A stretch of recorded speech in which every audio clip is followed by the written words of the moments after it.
सर्दियाँ शुरू होने से पहले ये अहम काम आज ही कर लें। तो हाँ मेरी प्यारी बहनों, कि समझदार औरत के घर के कामों को किस तरह निपटाती है, यानी कि सर्दियाँ आने से पहले ही वो अपने घर के काम किस तरीके से निपटाती है और किन आदतों को अपनाती हैं जिनसे उनकी पूरी ज़िंदगी पूरी सर्दी जो है वो सुकून से गुजरती है।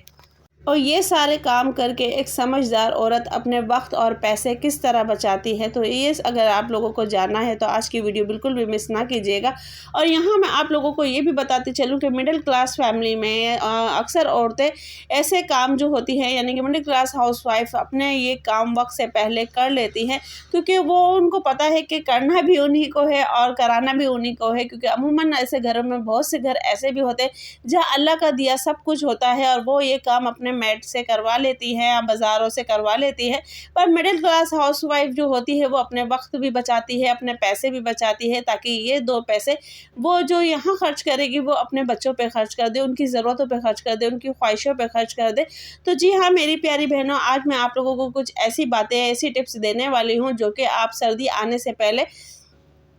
अपने काम निपटा सकती हैं। अपने ज़रूरी काम जो कि सर्दियों में हमें करने से आलकसी आती है, सर्दियों में हमें पानी से करने से मुश्किल पेश आती है। बहुत से लोग ऐसे होते हैं जिन्हें पानी से एलर्जी होती है, गीले कपड़ों से एलर्जी होती है, गीले कामों से एलर्जी होती है। तो कुछ बहनें ऐसी भी होती हैं। तो जी हाँ मेरी प्यारी बहनों, मेरी शहज़ादियों, अस्सलाम वालेकुम my YouTube family, welcome back to my YouTube channel. तो जी उम्मीद करती हूँ आप सब लोग खैरियत से होंगे। तो जी अल्लाह के फजल करम से मैं भी खैरियत से हूँ। तो प्यारी बहनों, आज जो मैं आप लोगों के लिए छोटी-छोटी टिप्स लेकर आई हूँ, छोटे-छोटे हैक्स लेकर आई हूँ, तो वो इसीलिए लेकर आई हूँ कि जैसे कि सर्दियाँ आ रही हैं और सर्दियों में हमें अपनी ही फीलिंग ऐसी हो जाती है कि हमसे कुछ काम करने को नहीं दिल कर रहा होता है, आलकसी आ रही होती है और इस कदर आलकसी होती है कि हमारा कंबल से, ब्लैंकेट से उठने को दिल नहीं चाहता। फ़िलहाल कराची में तो इतनी सर्दी नहीं होती है जो कि अमूमन अंदरूनी सिंध और पंजाब में होती है, तो फ़िलहाल कराची में इतनी नहीं होती है, क्योंकि मैंने अंदरूनी सिंध की भी सर्दी देखी है और पंजाब की भी सर्दी देखी है। तो फ़िलहाल उसकी निस्बत कराची की सर्दी ऐसी है कि आप यकीन करेंगे कि मैं अपने गर्म कपड़े जो होते हैं ना, जो कि खद्दर या वेलवेट, वो कपड़े अभी तक मैंने यहाँ पे नहीं निकाले हैं, क्योंकि वो कपड़े जैसे के जैसे बैग में थे वैसे के वैसे हैं। तो मेरी प्यारी बहनों, जैसे कि आप लोग जानते हैं कि मैं एक मिडिल क्लास फैमिली से बिलोंग करती हूँ और जो काम मैं अपनी ज़िंदगी में करती हूँ सर्दी आने से पहले, वही चीज़ें मैं आज आप लोगों के साथ शेयर करूँगी। तो मेरी प्यारी बहनों, सबसे पहली टिप्स जो है वो यही है कि आप लोग जो कि अपने किचन की क्लीनिंग जो होती है वो वक्त से पहले कर लें। जैसे कि जार वगैरह है, बर्तन धोने, यानी कि जो चीज़ें ऐसी होती हैं कि हाँ हमें ये पूरी डीप क्लीनिंग करनी है, तो आप लोग पानी का काम होता है तो आप लोग वो वक्त से पहले कर लें। तो दूसरी टिप्स मेरी प्यारी बहनों वो ये है कि जैसे कि सर्दियाँ आती हैं, आप अगर अपने ब्लैंकेट्स वगैरह धो के रखे हुए हैं तो उनको ऐसा करें कि आप लोग धूप लगा लें, और अच्छी सी धूप, क्योंकि अभी धूप तेज़ है और आपकी जो कपड़े हैं, ब्लैंकेट्स हैं, लिहाफ है, रज़ाइयाँ हैं और कंफर्टर्स वगैरह हैं, तो उनमें अभी अच्छा खासा मतलब धूप लग जाएगी। और मैं अपनी निस्बत बताऊं तो मुझे यहाँ कराची में अभी इतनी सर्दी नहीं लगती है, तो मैं लिहाजा कंफर्टर पे ही अभी तक गुजारा करती हूँ। और बाकी अभी ब्लैंकेट वगैरह निकाल लेती हूँ, वो भी जब आखिरी में जब ज़्यादा सर्दी होती है। फ़िलहाल अभी हम शुरू में कंफर्टर से ही गुजारा करते हैं। तो बाकी ये है कि आप लोग भी उनको निकालें, अगर आपने धुलवा के रखे थे और पन्नी वगैरह में, शॉपर्स में उसको अच्छी से तरीके से पैक करके रखे थे, तो आप लोग ये करें कि उसको बस धूप लगा लें। और अगर ऐसा नहीं है तो मेरी प्यारी बहनों, आप लोग को ये करना चाहिए कि आप लोग पहले, सबसे पहले या तो आप लोग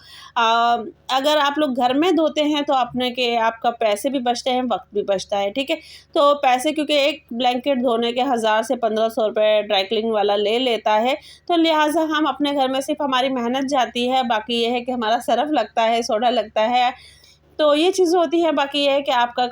ब्लैंकेट्स वगैरह कंफर्टर जो है वक्त से पहले धुल के तैयार हो जाएंगे और ज़रूरत पड़ने पे आपके काम आ जाएंगे। और ड्राई क्लीन करवानी है तो फिर उसमें आपके पैसे जाएंगे, ठीक है जी गाइस। बाकी ये है कि सर्दियों के जो कपड़े होते हैं हमारे बच्चों के, अमूमन के सर्दियों के अपर वगैरह हुए, जंपर हुए और टाइज वगैरह, जो बहुत से ऐसे हाई नेक्स वगैरह होते हैं, तो ऐसे कपड़े भी होते हैं, तो वो कपड़े अगर आपके धुले हुए रखे हैं तो आप उसको धूप लगा लें, नहीं तो बेस्ट तरीका यही है कि एक दफ़ा और सरफ़ का पानी लगा के आप उसको मतलब के पानी में अगर सरफ़ का पानी निकालना चाहते हैं तो निकाल लें, नहीं तो खाली पानी से भी उसको अच्छे से क्लीन करके आप लोग धूप में सुखा सकते हैं। तो ये है कि जो कि रखे-रखे कपड़ों में एक स्मेल आ जाती है मट्टी की, या फिर रखे-रखे एक स्मेल सी आ ही जाती है, तो वो स्मेल ख़त्म हो जाएगी और आपके कपड़े बिल्कुल रिफ़्रेश हो जाएँगे। तो प्यारी बहनों, कुछ-कुछ ऐसी टिप्स होती हैं जो कि सर्दियों में हमेशा हमें काम आती हैं और हमारे मतलब की ज़रूरतों में बहुत ज़्यादा इफ़ेक्ट करती है और हमें बहुत ज़्यादा अहमियत देती है, और जब वक़्त आ जाता है हमारे करीब तो फिर हमें परेशानी होती है। और एक टिप्स आप लोगों को ये भी दो बताती हूँ कि सर्दियों में अमूमन मेरी प्यारी बहनें कुछ ऐसी होती हैं, किसी-किसी को अल्लाह पाक ने इतना नवाज़ा है कि उन लोगों ने ऑटोमेटिक मशीन ली हुई है, और कुछ बहनें मेरी ऐसी हैं जिनके पास ऑटोमेटिक मशीन नहीं है, तो वो सिमिलर यानी कि मशीन को ही किस तरीके से ऑटोमेटिक मशीन बना सकती हैं। अगर उनके पास टू इन वन मशीन है तो वो ऐसा करें कि क्योंकि इसमें हमारे सरम भी बचता है और हमारे पैसे भी बचते हैं, और टाइम भी बचता है हमारा। तो इसमें ये है कि आप ऐसा करें, एक तरफ जो कि हम कपड़े वॉश कर रहे होते हैं तो वो करके आप जो कोई स्पिनर है तो स्पिनर में आप पानी का प्रेशर खोल दें, और उसके बाद उसके अंदर कपड़े बाकायदा खोल-खोल के इतना फैलाएँ कि आपके पानी अगर आप स्पिन करें तो उसके अंदर आपके कपड़ों का पानी या सरफ़ वाला जो कि है वो अच्छी तरीके से निकल जाए, और पानी उसके अंदर खुला रहने दें। जब आपको लगता है कि हाँ, पानी बिल्कुल मतलब साफ़ हो गया है, झाग बिल्कुल भी नहीं आ रहे हैं, तो फिर आप अपने कपड़े यानी कि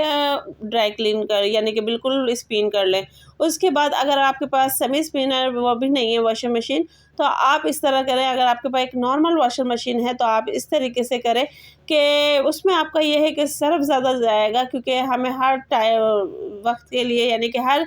फेर के लिए आपको दोबारा से सरफ़ डालना पड़ेगा, दोबारा से पानी डालना पड़ेगा और दोबारा से सारे काम करने पड़ेंगे। तो लिहाज़ा ये है कि आप उसी में यानी कि जब आपका दिखे कि हाँ, हमारे कपड़े क्लीन हो गए हैं, तो आप उसी में ऐसा करें, पानी भर के और कपड़े जो कि हैं उनको अच्छी तरीके से दोबारा खोल के उसी में डाल दें, और मशीन और पानी का टैप खोल दें, और जब आपको दिखे कि हाँ, सरफ़ वाला पानी ख़त्म हो गया है, तो उसके बाद फिर आप उसको निचोड़ के सुखा सकते हैं। स्पिनर में ये होता है कि सर्दी में जल्दी कपड़े सूख जाते हैं, क्योंकि पंजाब में और अंदरूनी सिंध में ऐसा होता है कि कई-कई दिन सूरज नहीं निकलते हैं, जबकि कराची में ऐसी कोई वो नहीं है। सुबह में थोड़ी-सी मतलब कि तपिश होती है, यानी कि इस टाइम जैसे कि 12 से 4 का टाइम जो होता है, इस टाइम थोड़ी-सी धूप सी होती है, तपिश सी होती है। बाकी सुबह में और रात में तो ठंड पड़ जाती है, पर यह है कि दिन में थोड़ी-सी तपिश हो जाती है। पर अंदरूनी सिंध और पंजाब में ये चीज़ें बिल्कुल भी नहीं होती हैं, वहाँ तो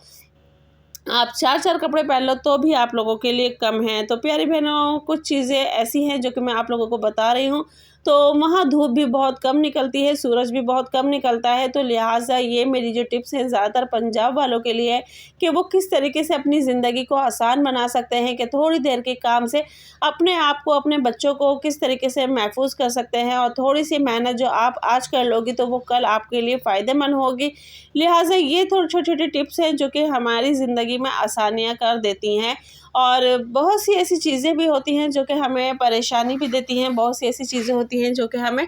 परेशानी करने के साथ-साथ हमारी तकलीफ़ का बाइस भी बन जाती हैं। और जैसे कि मैं खुद भी अपने पर रखूँ तो मुझे पानी से और यानी काफ़ी चीज़ों से एलर्जी है।